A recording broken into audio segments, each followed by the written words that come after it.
കൊച്ചിയിൽ നിന്നൊരു വാർത്ത വരുന്നു. താരസംഘടനയായ അമ്മയുടെ ഓഫീസിൽ തൊഴിൽ പീഡനമെന്ന പരാതിയിൽ അന്വേഷണം.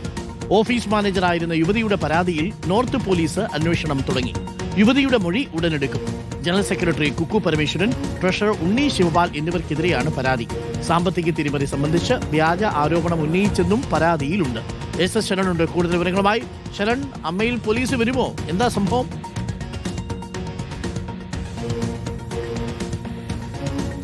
അരുൺകുമാർ, അത് സംബന്ധിച്ചുള്ള പരിശോധനകൾ നടക്കുന്നുണ്ടെന്നുള്ളതാണ് നോർത്ത് പോലീസ് പറയുന്നത്. എന്തായാലും കഴിഞ്ഞ ദിവസമാണ് ഇത്തരത്തിലൊരു പരാതി ഓഫീസ്, അതായത് അമ്മ ഓഫീസ് മാനേജറായിരുന്ന യുവതിയുടെ ഭാഗത്തു നിന്നുണ്ടാകുന്നത്.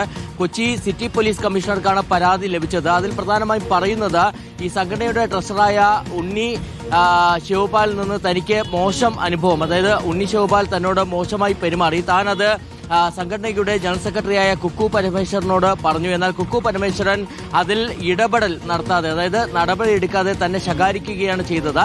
ഇതിനു പുറമെ തന്നെ ഓഫീസിൽ നടക്കുന്ന കാര്യങ്ങൾ എന്തിനു വേണ്ടിയാണ് സംഘടനയുടെ പ്രസിഡന്റായ ശ്വേത മേനോനെ വിളിച്ചു പറയുന്നതെന്ന് പറഞ്ഞുകൊണ്ട് ഭീഷണിപ്പെടുത്തിയതായും ഈ പരാതിയിൽ പറയുന്നുണ്ട്. ഒപ്പം തന്നെ താൻ മാനേജറായിരുന്ന സമയത്ത് അതായത് സാമ്പത്തിക തിരിമറി സംബന്ധിച്ച വ്യാജ ആരോപണങ്ങൾ ഇരുവരും ഉന്നയിച്ചു എന്നുള്ള കാര്യം കൂടിയാണ് ഈ പരാതിയിൽ പറയുന്നത്. എന്തായാലും കൊച്ചി സിറ്റി പോലീസ് കമ്മീഷണർക്ക് ലഭിച്ച പരാതി ഇത് നോർത്ത് പോലീസിന് കൈമാറിയിട്ടുണ്ട്. നോർത്ത് പോലീസ് കേസെടുക്കാനുള്ള നടപടികളിലേക്ക് കടന്നിട്ടില്ല. പോലീസുമായി സംസാരിക്കുമ്പോൾ അവർ പറയുന്നത് ഈ പരാതിയുടെ നിജസ്ഥിതി എന്താണെന്ന് ഉള്ളത്, അതായത് വസ്തുത എന്താണെന്നുള്ളത് പരിശോധിച്ച് വരികയാണെന്നുള്ളതാണ്. ഒപ്പം തന്നെ ഈ യുവതിയുടെ മൊഴി രേഖപ്പെടുത്താനുള്ള നടപടികളിലേക്കും വൈകാതെ പോലീസ് കടക്കും. അതിനുശേഷമായിരിക്കും ഈ കാര്യങ്ങളൊക്കെ പൂർത്തിയായിക്കൊണ്ടായിരിക്കും കേസ് എടുക്കാനുള്ള നടപടിയുടെ കാര്യത്തിൽ പോലീസ് തീരുമാനമെടുക്കുക. Okay, thank U.